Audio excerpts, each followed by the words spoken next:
The mechanisms of restriction enzymes. Start by scan DNA. Then, bind to DNA to recognize specific sequence. After that, cut each sugar-phosphate backbone of DNA by hydrolyze phosphodiester bonds, as mentioned in next slide.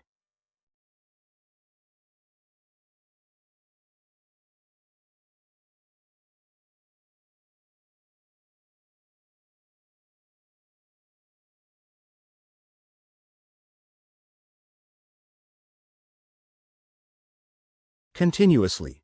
This slide show cleavage mechanisms of restriction enzymes. As we show, the first example, refer to sticky ends 5 overhang, while the second example, refer to sticky ends 3 overhang, whereas the third example, refer to blunt ends without overhang.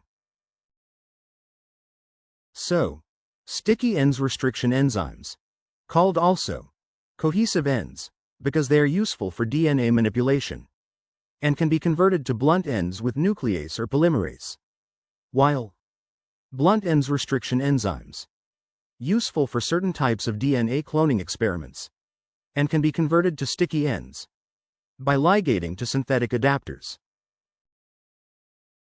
This slide referred to the common groups of restriction enzymes.